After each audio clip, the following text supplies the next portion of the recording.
Hello दोस्तों। आज हम कक्षा 7 की हिंदी पाठ्यपुस्तक वसंत भाग 2 के पाठ 1 की कविता पढ़ने जा रहे हैं, जिसका नाम है हम पक्षी उन्मुक्त गगन के। इस कविता के कवि हैं शिव मंगल सिंह सुमन। आइए हम कवि के बारे में कुछ परिचय जान लेते हैं। शिव मंगल सिंह सुमन एक प्रसिद्ध हिंदी कवि और शिक्षाविद थे। उनका जन्म 5 अगस्त 1915 को उन्नाव जिला उत्तर प्रदेश में हुआ था। उनकी प्रमुख रचनाएं इस प्रकार हैं: हिलोल, जीवन के गान, मिट्टी की बारातें इत्यादि। उन्हें साहित्य अकादमी पुरस्कार, पद्म भूषण, पद्मश्री, भारत भारती पुरस्कार इत्यादि ऐसे कई पुरस्कारों से नवाजा गया है। तो आइए हम कविता का अर्थपूर्ण वाचन शुरू करते हैं। हम पक्षी उन्मुक्त गगन के पिंजरबद्ध न गा पाएंगे, कनक तीलियों से टकराकर पुलकित पंख टूट जाएंगे। इन पंक्तियों में पक्षी कहते हैं कि ये खुले आकाश में उड़ने वाले पक्षी हैं। यदि इन्हें पिंजरे में बंद कर दिया जाएगा तो ये खुश नहीं रह पाएंगे और पिंजरे की सलाखों से टकराकर इनके कोमल पंख टूट जाएंगे। अगली पंक्तियाँ इस प्रकार हैं: हम बहता जल पीने वाले मर जाएंगे भूखे प्यासे, कहीं भली है कटुक निंबोरी कनक कटोरी की मैदा से। आगे पक्षी कहते हैं कि ये बहता जल पीने वाले प्राणी हैं, यानी ये झरनों और नदियों का जल पीने वाले प्राणी हैं। यदि इन्हें पिंजरे में बंद करके रखा जाएगा तो ये भूखे प्यासे मर जाएंगे। इन्हें पिंजरे में रखी हुई चीज़ें पसंद नहीं आएंगी, चाहे पिंजरे में कितनी भी मैदा से बनी हुई अच्छी अच्छी चीज़ें रखी जाएं। इन चीज़ों से तो अच्छी उन्हें नीम के कड़वे फल लगते हैं। स्वर्ण श्रृंखला के बंधन में अपनी गति उड़ान सब भूले, बस सपनों में देख रहे हैं तरुकी फुनगे पर के झूले। स्वर्ण श्रृंखला यानी सोने की सलाखें। तो पक्षी कहते हैं कि सोने की सलाखों के बंधन में बंधकर ये अपनी उड़ान को भी भूल चुके हैं। ये अपनी उड़ने की रफ्तार भूल चुके हैं और पेड़ों पर झूलना तो सिर्फ इनके लिए सपना बन के रह गया है। अगली पंक्तियाँ इस प्रकार हैं: ऐसे थे अरमान की उड़ते नीले नभ की सीमा पाने, लाल किरण सी चोंच खोल चुगते तारक अनार के दाने, होती सीमाहीन क्षितिज सी इन पंखों की होड़ा होड़ी, या तो क्षितिज मिलन बन जाता या तंती सांसों की डोरी। तो आगे पक्षी क्या कहते हैं? आगे पक्षी कहते हैं कि उनके तो अरमान ये थे, यानी उनकी इच्छा ये थी कि ये नीले आकाश में उसके अंत तक उड़े और अपने लाल लाल चोंच खोलकर ये जो तारे आकाश में दिखाई देते हैं उनको अनार के दानों की तरह चुगे। यानी यहाँ तारों की तुलना अनार के दानों से की गई है। होता सीमाहीन क्षितिज सी इन पंखों की होड़ा होड़ी, या तो क्षितिज मिलन बन जाता या तंती सांसों की डोरी।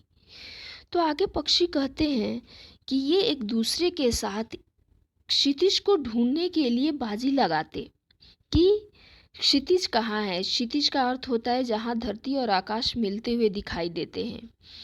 तो पक्षी कहते हैं कि हम आकाश में क्षितिज को ढूंढने के लिए एक दूसरे के साथ बाजी लगाते और या तो हम इस पूरे क्षितिज को हम ढूंढ लेते या फिर अपने प्राणों को न्यौछावर कर देते।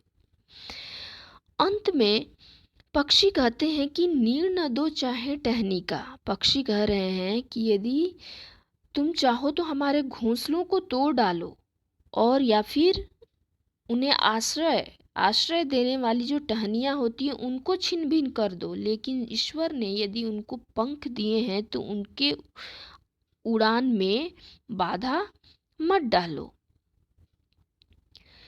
आगे पूरी कविता का प्रसंग सहित व्याख्या इस प्रकार है। प्रस्तुत पुस्तक वसंत भाग 2 के पाठ 1 से लिया गया है। इस कविता के कवि शिव मंगल सिंह सुमन जी हैं। इन पंक्तियों में पक्षियों की स्वतंत्रता की बात की गई है।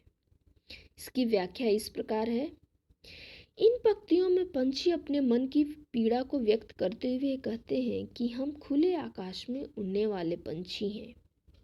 यदि हमें पिंजरे में बंद कर दिया जाएगा तो हम अपनी चहचहाहट भूल जाएंगे और इन सोने की सलाखों से टकराकर उनके जो रोमांचित और हर्षित कोमल पंख है वो टूट जाएंगे। अगली पंक्तियों की व्याख्या इस प्रकार है। इन पंक्तियों में पंछी कहना चाहते हैं कि हमें पिंजरे में बंद करके मत रखो। हम बहता जल पीने वाले प्राणी हैं। यदि हमें सोने के पिंजरे में बंद करके कितनी भी अच्छी अच्छी चीज़ें खाने को दी जाए तो वो हमें पसंद नहीं है। हमें तो स्वतंत्रता पूर्वक उड़ना पसंद है। हम सोने के पिंजरे में कैद होकर अपने उड़ने की रफ्तार को भूल गए हैं। अब तो पेड़ों की शाखाओं के झूले सिर्फ सपनों में ही देखने को मिलती हैं। अगली पंक्तियों में पक्षी क्या कह रहे हैं कि अगर हम स्वतंत्र होते तो हम खुले आसमान में उसके अंत तक उड़ते और अपने लाल लाल चोंच को खोलकर आसमान के तारों को चुनते, जैसे कि वो किसी अनार के दानों को चुगते हैं। आगे पक्षी कहते हैं कि यदि वह स्वतंत्र होते तो आसमान की अंतहीन क्षितिज को ढूंढने के लिए बाजी लगाते और या तो उसे वह ढूंढ लेते या उसको पाने के लिए अपने प्राण न्यौछावर कर देते।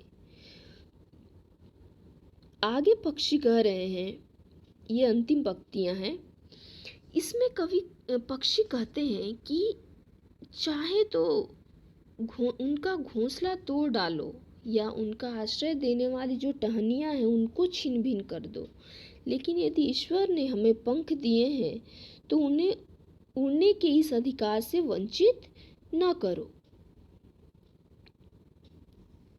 आगे इस कविता से के कुछ कठिन शब्दों के अर्थ इस प्रकार हैं। पंछी का अर्थ है चिड़िया या पक्षी, उन्मुक्त, स्वतंत्र या बंधन रहित, गगन आकाश, पिंजरबद्ध यानी पिंजरे में बंद, कनक तीलियों यानी सोने की सलाखों, पुलकित यानी रोमांचित या हर्षित, कटुक कड़वी, निबौरी यानी नीम के फल के बीज को निबौरी बोला जाता है, कनक कटोरी यानी सोने की कटोरी, कनक का अर्थ होता है सोना, स्वर्ण श्रृंखला यानी सोने की जंजीरें, बंधन कैद, गति चाल यानी पेड़, फुनगी यानी किसी पेड़ की शाखा का अंतिम छोर, अरमान का अर्थ होता है इच्छा, नभ यानी आकाश, सीमा यानी अंत, तारक तारे, सीमाहीन यानी जिसका अंत न हो, होड़ा होड़ी बाजी, क्षितिज का अर्थ है जहाँ पृथ्वी और आकाश मिलते हुए प्रतीत होते हैं, तंती यानी खिंचती। तो यहाँ पे आज का पाठ समाप्त होता है। धन्यवाद।